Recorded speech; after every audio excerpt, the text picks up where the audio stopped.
جس نے ایک انسان کو بچایا اس نے پوری انسانیت کو بچا لیا. یہ وہ آیت کا ٹکڑا ہے جو آپ کے ہاسپٹلس کے باہر لکھا ہوتا ہے. اور ڈاکٹرز اپنے آپ کہتے ہیں ہم مسیح ہیں, چور اور ٹھگ تے ڈاکو ہو تسی الا ماشاء اللہ. ڈاکٹرز کہتے ہیں جناب انجینئر صاحب چونکہ انجینئر ہیں اس لیے شاید ہم سے جیلسی رکھتے ہیں. ایسا نہیں ہے میرے بھائی. آپ اپنے طبقے کے شریف ڈاکٹروں سے پوچھ لیں جو کچھ ہم ڈاکٹروں کے بارے میں کہتے ہیں, کیا ایسا نہیں ہے؟ کیا اکثریت ایسی نہیں ہے؟ کیا آپ لوگ اپنے وہ جعلی عمرے اور دوسرے ملکوں کے وزٹس کی خاطر 100 روپے کی دوائی ہزاروں روپے میں نہیں لکھ دیتے اسی فارمولے میں مہنگی کمپنیوں کی, صرف اس لیے کہ وہ کمپنی آپ کو کھلاتی ہیں؟ جو یہ ہمارا سسٹم چل رہا ہے یہ میڈیکل ریپ والا, کیا آپ یہ لوگ نہیں کرتے ہیں؟ حرام کے پیسوں پہ عمرے کرنے گئے ہوئے ہوتے ہیں. وہ جی گفٹ ہے, گفٹ ضرور لیں لیکن آپ فارمولا لکھ کے دیں, دوائی نہ لکھ کے دیں.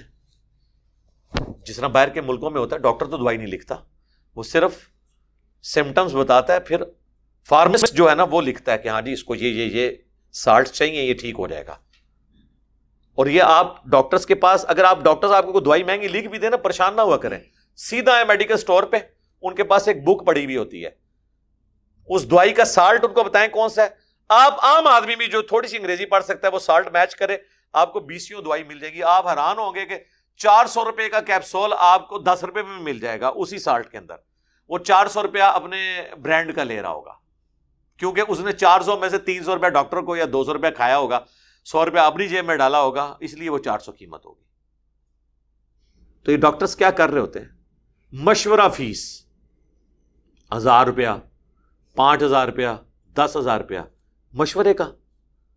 اور اس کے لیے حال یہی ہے کہ گورنمنٹ سارے میڈیکل سیٹ اپ کو اپنے انڈر لے. اگر یہ پرائیویٹ ہاسپٹلس کے اوپر پرائیویٹ ڈاکٹرز کے اوپر چھوڑ دیں گے تو وہ تو آپ کی چمڑی اتاریں گے. وہ تو ایسے ظالم ہے کہ وہ پریکٹس تو کرتے ہیں سرکاری ہاسپٹلس میں لیکن شام کو مریضوں کو اپنے کلینک پہ بلا لیتے ہیں, حالانکہ انہیں پتہ ہے کہ کوئی اتنا بڑا مسئلہ نہیں ہے, اور دنیا جان کا ٹیسٹ لکھ کے دے دیتے ہیں, تجربے کرتے ہیں, دوائیاں ایسی ایسی لکھ کے دیتے ہیں ان کو کہ تاکہ پہلے ان کا معدہ خراب ہو پھر معدے کی دوائیاں ان کو دیں. تکلیف پتے کی ہوتی ہے دوائی معدے کی لکھ دیتے ہیں, اور وہ 10 سال کھلاتے رہتے ہیں. پتا تو پھر اینڈ پہ پتا بھی نکلتا ہے, معدہ بھی فارغ ہو جاتا ہے, اور ڈائلسس پہ بھی بندہ چلا جاتا ہے. یہ تو مطلب ہمارے سامنے کئی کیسز ہیں. مجھے میرے آفس کے کلیگ بتانے لگے, ان کی جو وائف ہیں وہ گائنی کی ڈاکٹر,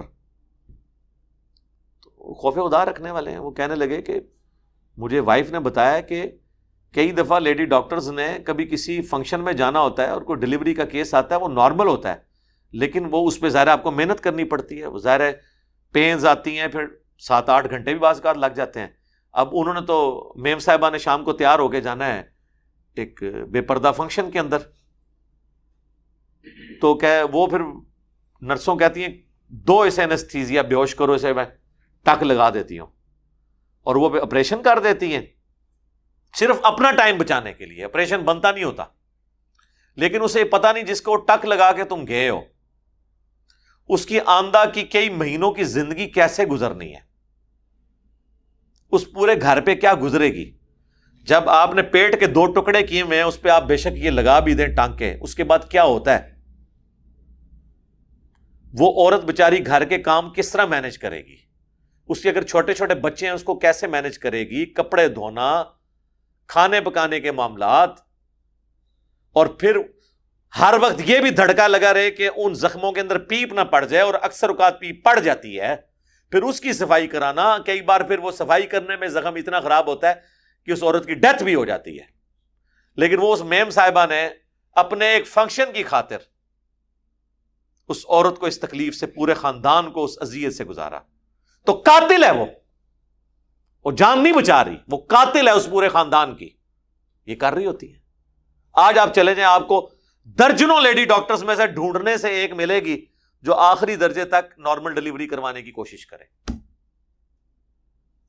جس نے حلال کی کر کے کھانی ہے. لیکن سر آپ امریکہ میں چلے جائیں, ہمارے پاس تو ہمارے تو کئی رشتہ دار وہاں پہ رہتے ہیں, وہ کہتے ہیں کچھ شاذ و نادر سننے میں ملتا ہے سیزیرین, ورنہ نارمل ڈلیوریز ہوتی ہیں. یار ہماری صحتیں ان سے اچھی ہیں, ہماری امیونٹی پاور ان سے اچھی, ہماری لائف, ہماری عورتیں زیادہ ٹف ہیں گھروں کے کام کرنے کے اعتبار سے, وہ وہاں پہ مینج ہوتا ہے, یہاں پہ نہیں ہوتا, صرف اس لیے کہ وہاں کے ڈاکٹرز ایماندار ہیں, ان کو پتا ہے کہ یار اس کو تکلیف نہیں دینی. یہاں پہ جناب ایسے ظالم ہیں, روزانہ موتیں ڈاکٹر دیکھتے ہیں, لیکن آپ دیکھ لیں کہ ان کو فرق نہیں پڑتا, پھر آ کے ذبح کرتے ہیں, اپنی سامنے ڈیتھس دیکھ رہے ہوتے ہیں, اور انہی ہاسپٹلز کے اندر وہ نرسوں کے ساتھ باقی جو کوئی غریب عورتیں آ جائیں ان کے ساتھ اپنے افیئر چلا رہے ہوتے ہیں. انسان موت کو اتنے قریب سے دیکھے تو انسان کو تو حیا آ جانی چاہیے. تو مسلمان جب موت کو قریب سے دیکھتا ہے نا تو کسی بھی وقت وہ ٹریگر ہو جاتا ہے اور آخرت کے ساتھ اورینٹڈ ہو جاتا ہے.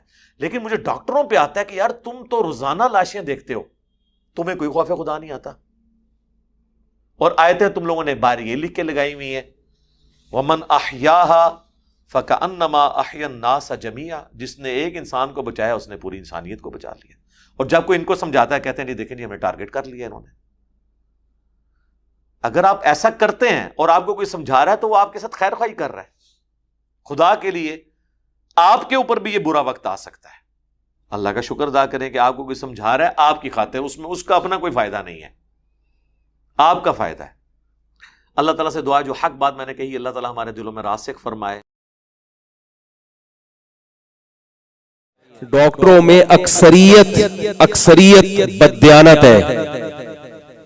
اکثریت کیوں بددیانت ہے؟ میڈیکل ریپ والے کیا کرتے ہیں آپ کو سب کو معلوم ہے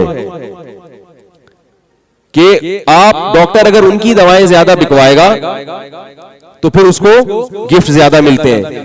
آپ مجھے بتائیے ڈاکٹروں کی اکثریت یہ کام کر رہی ہے کہ نہیں کر رہی؟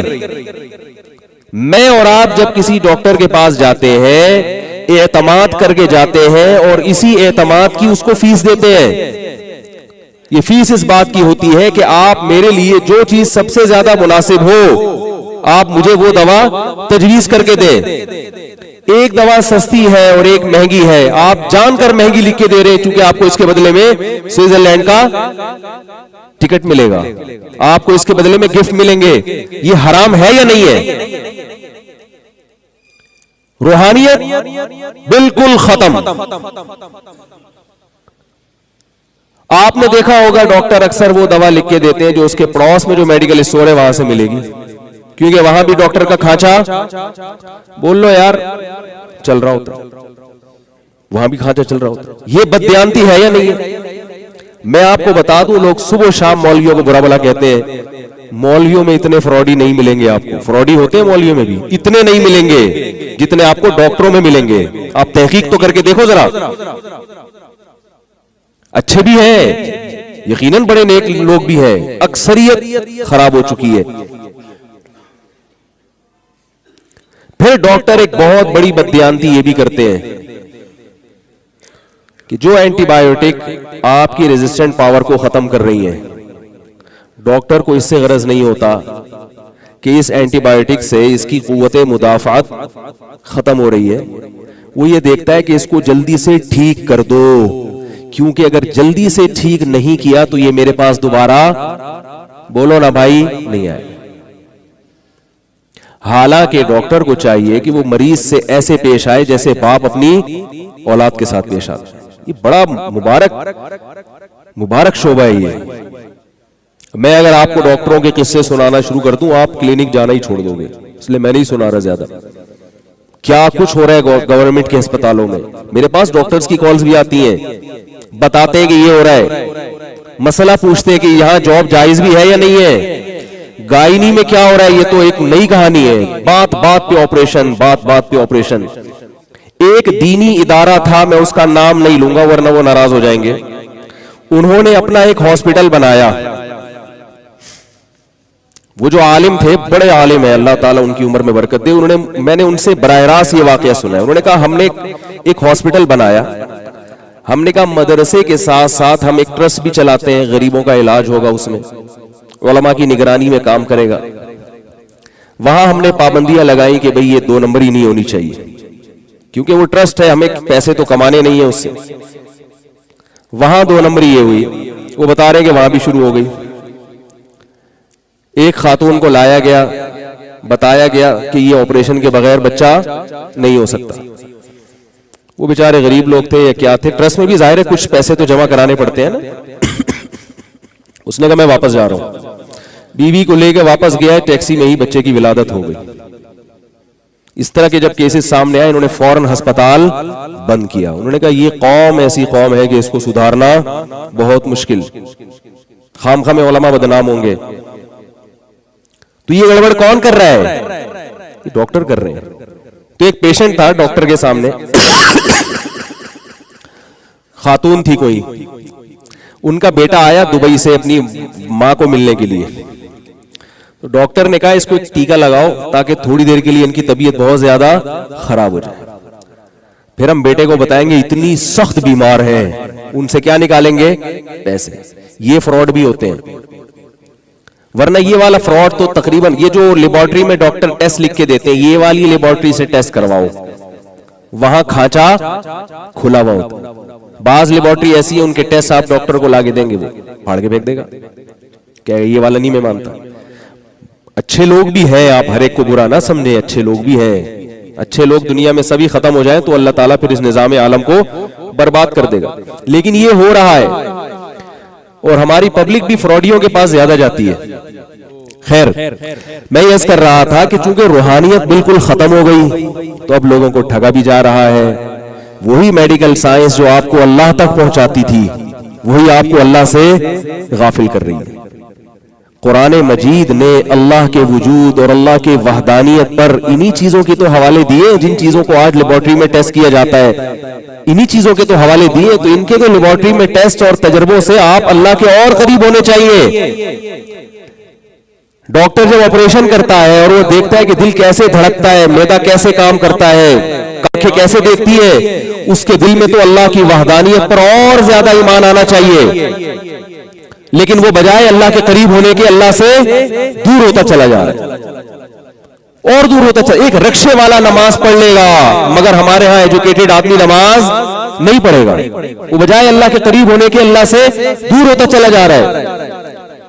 وَإِنَّ لَكُمْ فِي الْأَنْعَامِ لَعِبْرَةً, اللہ فرماتے ان چوپایوں میں تمہارے لیے عبرت کا سامان ہے. نسقيكم مما في بطونه من بين فرث ودم لبنا خالصا سائغا للشاربين.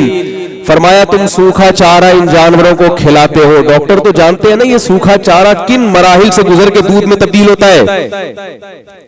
ہر اسٹیپ پر اللہ کی قدرت کا ایک شاہکار ہے جس پر میں اور آپ اتنا مطلع نہیں ہے, ڈاکٹر کو اطلاع زیادہ ہوتی ہے. کیسے جانوروں کو اللہ نے ہماری خدمت میں لگا دیا. سوکھا چارہ آپ اس کو رگڑ کے دیکھیں, اس میں تیل کا ایک قطرہ بھی آپ کو نظر نہیں آئے گا, اس میں کولیسٹرول نام کی کوئی چیز نہیں ہے.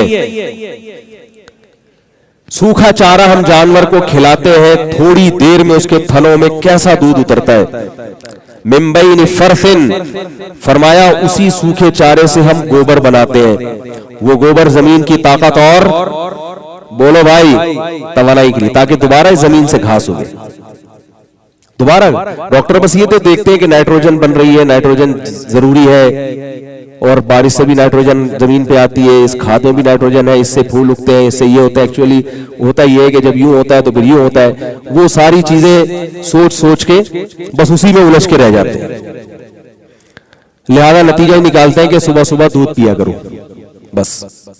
بھائی اتنا ہی تھوڑی ہے. اللہ بار بار قرآن میں بتا رہے ہیں کہ تم غور کیوں نہیں کرتے. افلا تتفکرون افلا تعقلون افلا تذکرون ان فی ذلک لآیات لقوم یؤمنون. ایمان والوں کے لیے اس میں نشانیاں ہیں.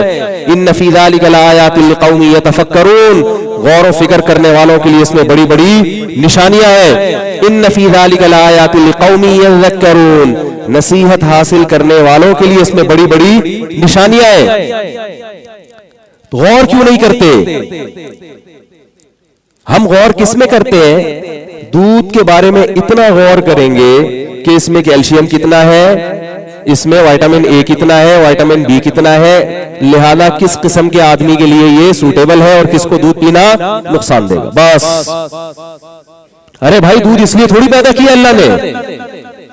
اللہ نے دودھ پیدا کیا سب سے پہلے اپنی پہچان کرانے کے لیے. ان ربکم لرؤوف الرحیم, تاکہ تمہیں پتا چل جائے کہ تمہارا رب بڑا مہربان اور نہایت رحم کرنے والا ہے اپنے بندوں پر. اور اس پتہ چلنے سے کیا فائدہ ہوگا؟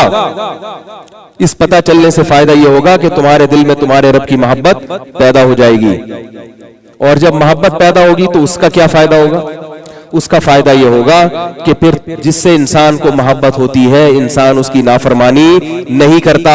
وہ جس کام کے کرنے کا کہے اسے کر لیتا ہے, اور جس کام سے بچنے کا کہے اس سے بچ جاتا ہے. پھر اللہ کہے گا کہ اپنے مریضوں کو ٹھگنے کی کوشش مت کرو, کم پہ گزارا کر لو, کم تنخواہ پہ کم کمیشن پہ گزارا کر لو.